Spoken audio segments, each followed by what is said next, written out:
The Michigan 2012 3rd Congressional District Democratic Primary Debate is being held at the Meyer Public Broadcast Center at Grand Valley State University in downtown Grand Rapids.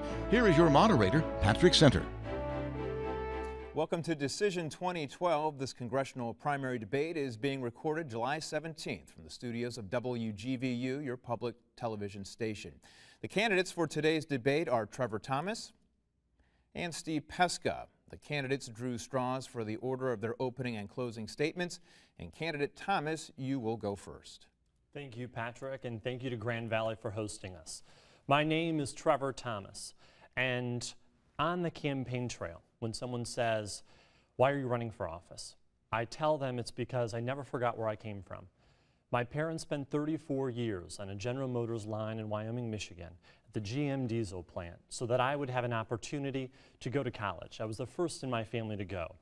And then from there, I was fortunate to get a job here in the studios of WGVU, sweeping floors and working hard on productions. I went on to Wood TV, and then to work for Governor Jennifer Granholm, who has endorsed me in this race. And then I had the extraordinary opportunity to be able to work on the repeal of Don't Ask, Don't Tell. It was a federal piece of legislation that helped our troops, that helped our national security. And I believe it had bipartisan support at a time in America when not much was getting done. And I look forward tonight to telling you about my experience and my leadership as we debate the issues and talk about why we're the best candidate in this race. Candidate Pestka, you now have 2 minutes for your opening statement. Thank you very much for inviting me, and I'm really pleased that WGVU is sponsoring this event. I'm Steve Pestka. I'm a lifetime resident of the Grand Rapids area. I am a former circuit court judge, state representative, county commissioner, and I have been in our family business for 34 years.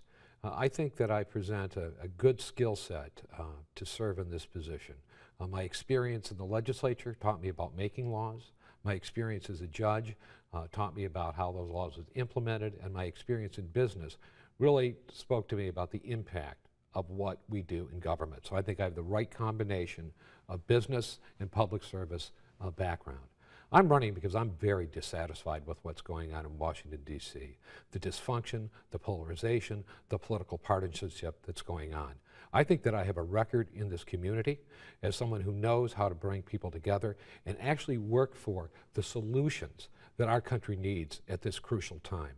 The current Congressman, Justin Amash, I know he's well-intentioned, but in my view, he is someone who has a very narrow, rigid, ideological view in terms of what our society should be like and what our government should be like.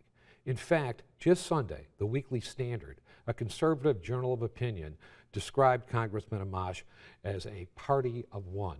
And there are actually quotes in there from other Republican members of Congress speaking about his lack of efficiency in being able to get things done. We need a representative who's going to get something done for West Michigan. We need a representative who's going to get something done for the 3rd District. We need somebody who has the experience and the background, who knows how it works, and is to be able to actually accomplish good and solve problems for the citizens of this community. And with your help, I'd like to be that person. Thank you, candidates. We're now going to move on to the question and answer portion of this debate. And Mr. Thomas, you will go first. And this is a chance to clear the air on a couple of issues that have been going back and forth between the two of you. Candidate Thomas, you have questioned candidate Pestka's Planned Parenthood funding votes. As you understand it, what is his voting record and why is it important to voters? I think this is a race, especially when we're in a primary. It is critical that we have a jobs plan. It's important that we're talking about what our vision is to make sure we can turn around the economy. But I also believe strongly in values, our democratic core and progressive values. And Mr. Pestka, when he was in the legislature, according to the Battle Creek Enquirer, when 15 bills came up on women's rights, he voted with Republicans on every single one. And as Mr. Senator mentioned, one of them was a key vote protested by the ACLU and a number of people on the floor that defunded Planned Parenthood. He voted for it. I believed it was wrong. I believe strongly that people should take notice that he received a 0% score from Planned Parenthood and a 100% score from Michigan Right to Life. And I'll submit to you that I don't believe someone with that background should be on a ticket with Barack Obama and Debbie Stabenow. Moving on to candidate Pestka, your question. You have made charges that candidate Thomas would raise the age for senior citizens receiving Social Security benefits. Mr. Thomas says you've distorted his words. What are the facts as you know them to be? The facts that I know them to be come from his own plan that he's posted on his website. We've talked about increasing the eligibility age for Social Security for people that are currently paying into the system. I think that breaks a promise that we have made to people that they're going to receive their benefits at the time that they're supposed to. Social Security is extraordinarily important. It seems to me that before you would even present a program of this kind, that you would want to be in a position of actually demonstrating some sort of basis for this, rather than saying, I'm going to do this and I'm going to vote for this and try to get it done in the next year's session of Congress, as Mr. Thomas has said. Let me just say this in response momentarily to what he said. I have never voted to defund any program. Planned Parenthood was not defunded. The fact of the matter is Jocelyn Benson, Gretchen Whitmer, Kate Siegel, and all the people who are pro-choice, and I am not in favor of reversing Roe versus Wade, are all supporting me. They are not supporting Mr. Thomas. So that ought to tell you something about this on that issue. Candidate Thomas, rebuttal. Well, I'll rebut a couple of things. One, National Planned Parenthood just endorsed me in the race yesterday. Two, Governor Jennifer Granholm is standing with me. And the Progressive Women's Alliance of Grand Rapids has endorsed me in this race as the only pro-choice candidate. And also, I want to address Social Security, because you see, my parents are on this program. And my grandparents, for them, it was their only source of income. It was their lifeline. And so I want to be very, very clear that I have said time and time again that I will not cut and I will not privatize Social Security or Medicare or Medicaid. And I believe the distortion that Mr. Pestka is confused about is the fact that I have owned being a member of the debt generation. And so people my age may have to make adjustments to be able to strengthen the program. There are a few ways we can do it. And one of them... I'll have to cut you off there. Okay. You're past your time. Thanks so much. A rebuttal, Mr. Pestka. Very briefly, there is no distortion. This comes from his plan. It is quoting his own words that he wants to raise the retirement age for people that are currently paying into the system. I am not in support of doing that. I think Social Security has been one of the great programs for this country. I want to keep the commitment. Sadly, Mr. Thomas sounds like he wants to break that commitment. All right, we're going to move on at this time. Viewers watching this debate may be struck by the age of the candidates. They may see a generational divide. For you, Steve, how do you reach out to younger voters so that they find you relevant to their needs? I've always felt, Patrick, that I'm sort of young at heart. I've never really considered myself to be, I guess chronologically I'm old, but emotionally, or older, I shouldn't say old, but certainly I don't feel that way. I believe, first of all, that I've got a 20-year-old son. And I want him to have a part of the world that I used to have when I was that age, when we had young people could look forward to the future. They could look forward to a good job, good wages, with good benefits, and ultimately be able to retire and have a life that was better than the life of their parents. I think those are timeless values, whether you're 45 or 35. Those are the kinds of things that we want as Americans. That is the kind of America that I am committed to. I'm committed to the future of this country. That's the reason why I'm in this race. I'm in this race as a parent, as a father, and someone who's interested in making a better life for all Americans. Trevor Thomas, same question for you, and that is, how do you reach out and appeal to the needs of seniors? Absolutely. And so we have made very, very clear, and I just want to be absolutely very direct with you, that I believe in the greatest generation, and I believe in making sure that Social Security is standing as strong as it can. And I will never cut the program, and I'll never privatize it. And in fact, I'm looking forward to being able to engage with so many people in the community as we walk house to house right now, going door to door. Right now in my campaign, more than 6,000 people are engaged. We have more than 2,000 people who have written checks. And why is that important? It's important because Mr. Pestka has done everything in his power to be able to stop our campaign. What do I mean by that? He just wrote a personal check for $590,000, an unprecedented amount, to be able to go against me, not Justin Amash, our ultimate goal, and to be able to put up TV ads with information that I believe is false and information that we're going to do everything we can to counter. because it's the right thing to do. Mr. Pestka, you'd like to rebut this. You know, let me just say this. Our goal, my goal, is to beat Justin Amash. We have a primary. Obviously, we have to get through the primary. I decided to get into this race, and my family decided to make a personal commitment to this race because we think that the current representative in the 3rd District is not acting in the best interest of the people of this district and should be replaced by a progressive Democrat, and we think that that is me. We got into this race not to run against Mr. Thomas. I mean, frankly, that is absurd. We're in this race to beat Justin Amash. Rebuttal.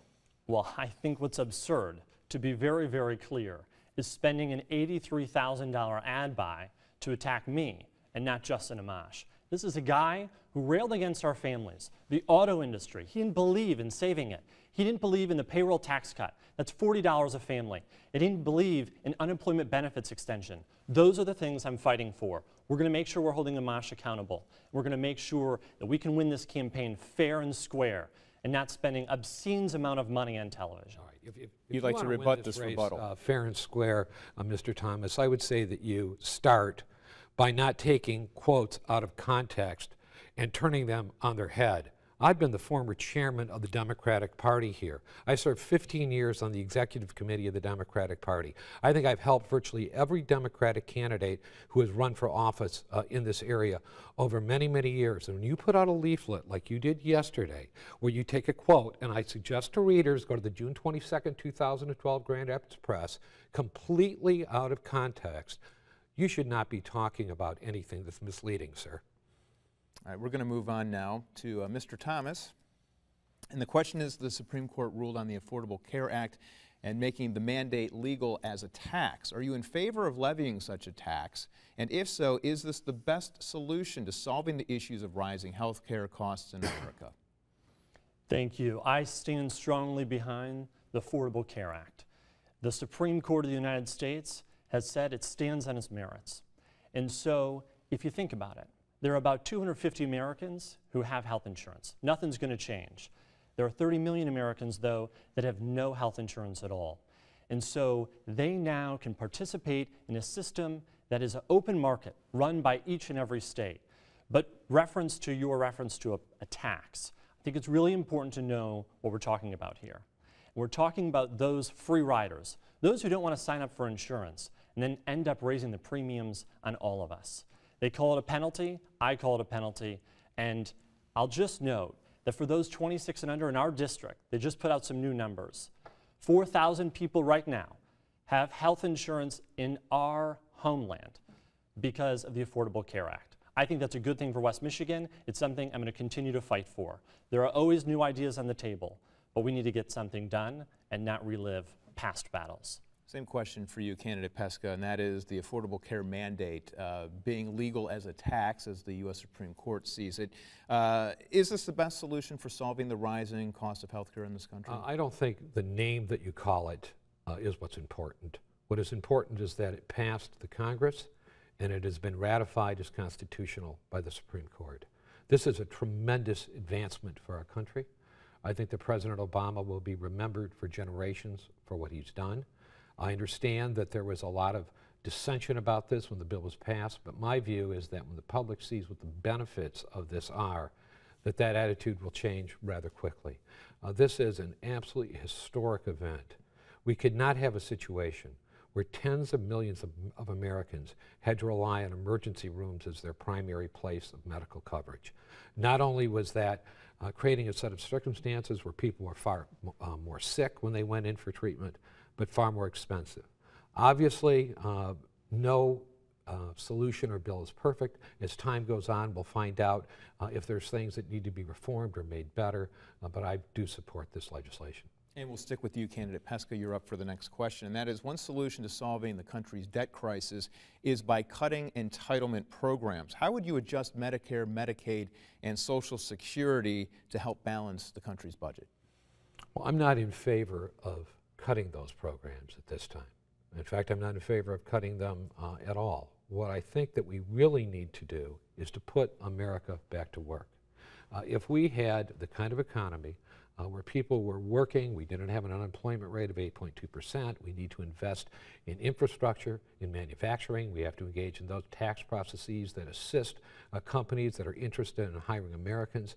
I think that we would so increase the level of consumer spending, increase tax collection, increase general prosperity, that many of those issues I think could be resolved in that matter.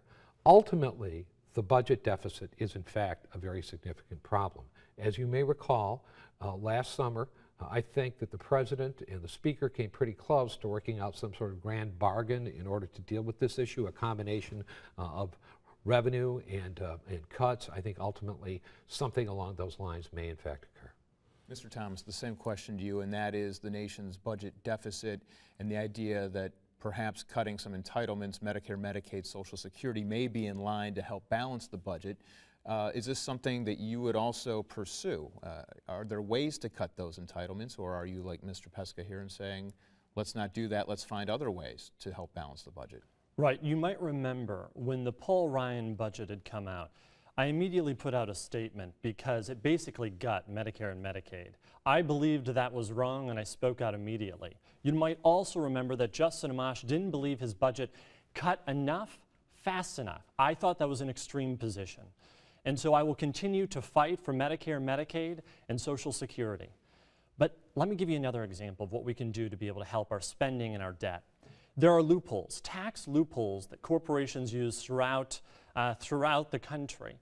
And right now, if we eliminate these tax loopholes and the subsidies given, we can save about $1 trillion.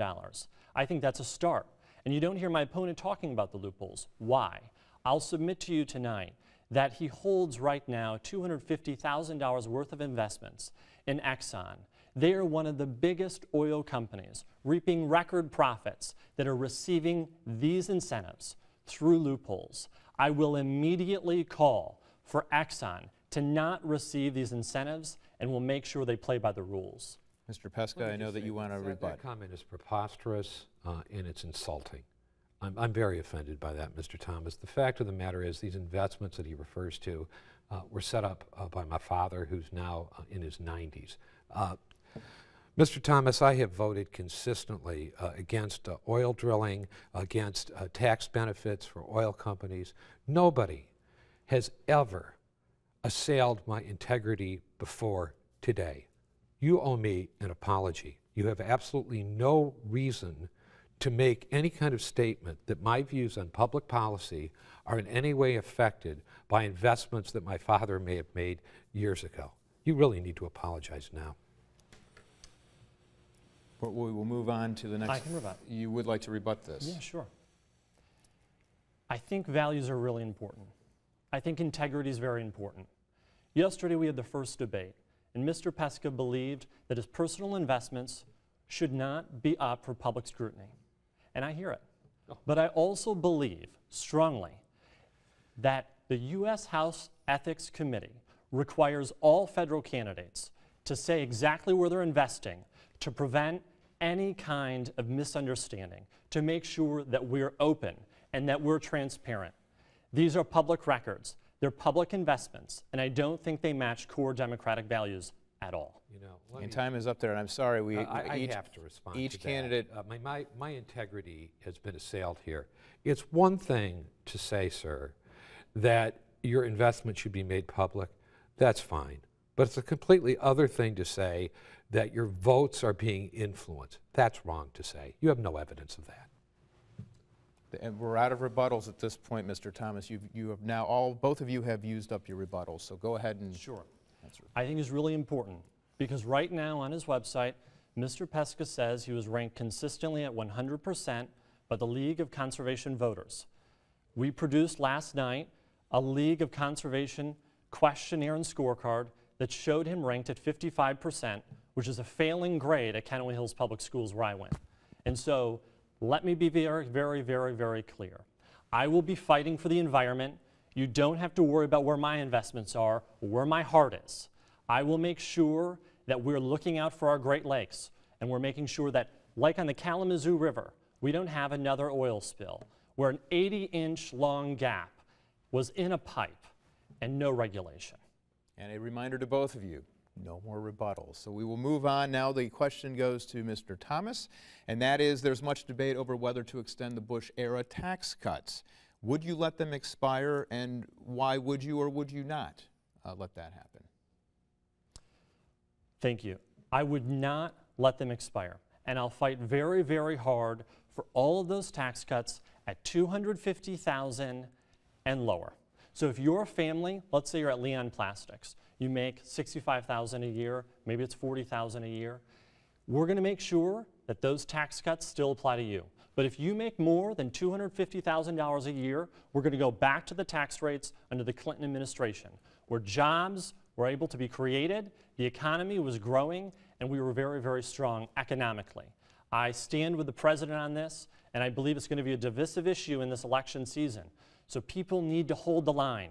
We need to make sure the middle class and working class families are not getting a tax bump. That would be wrong. The same question for you, the Bush-era tax credits. Let them expire or keep them in play? I'm going to take 10 seconds dealing with something. I want to be clear. I had a 100% voting record with the League of Conservation Voters in 2001, 2002. They endorsed me, as did the Sierra Club and Clean Water Action. They actually sent people on at doors knocking for me, Mr. Thomas. They don't do that for candidates with failing grades.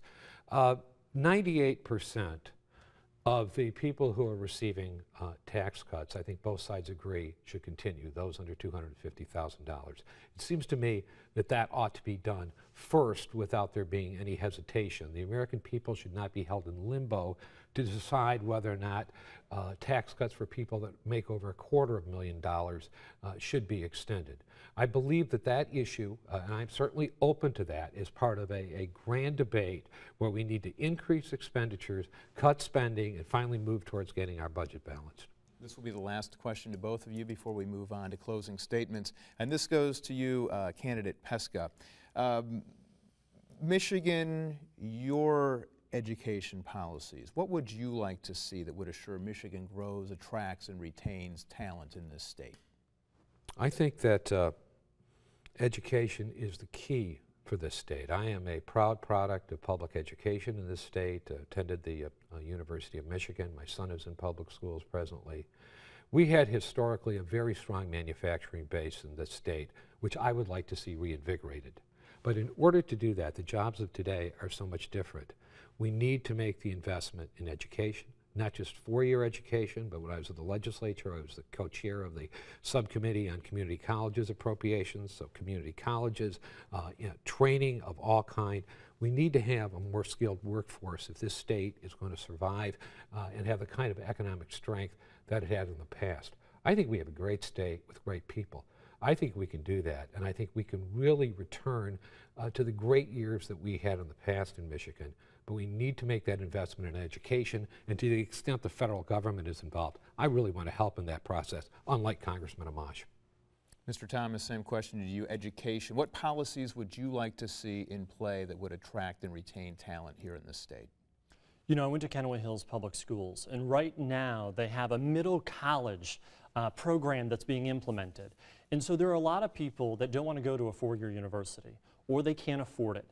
And so this is an opportunity for students who are in high school right now so that they can receive higher education, and by the time they graduate high school, they leave with an associate's degree.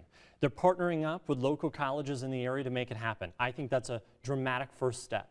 We also can try to create a worker training program, just like we saw with federal funding during the No Worker Left Behind program that I worked with under Governor Granholm.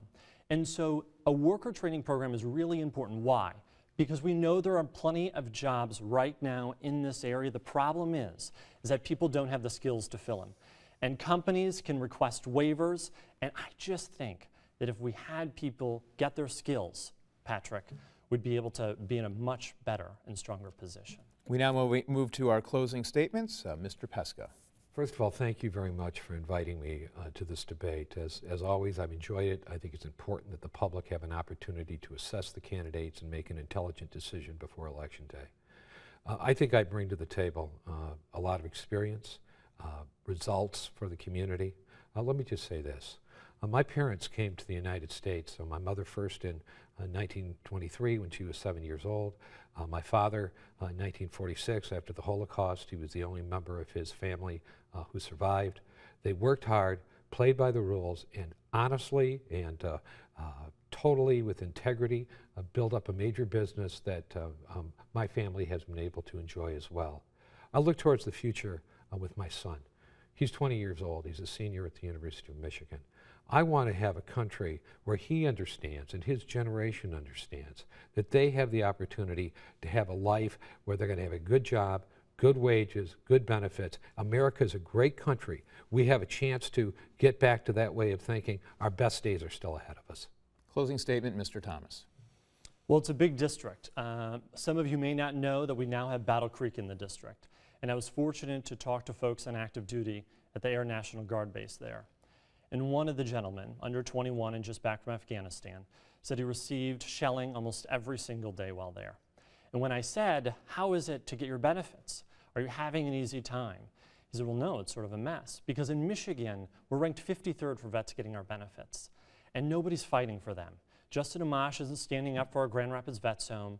We just closed a section of it because there's not enough funding. And I don't believe that's right. If you don't have health insurance, I'm going to fight for you. If you don't even know how to register to vote, you know, I put my campaign office in the Hartside neighborhood of Grand Rapids so that my team would walk in and out every day knowing exactly who we're fighting for. And a 19-year-old gentleman just came up to me and said that he wanted to register to vote. And he didn't know what address to put down because he was homeless. And I said he could put down our campaign office because I thought he should have a voice. Please vote on August 7th. All right. Thank you, candidates, for your time here today. And thank you for watching this Decision 2012 presentation. For everyone here at WGVU, I'm Patrick Center. Goodbye.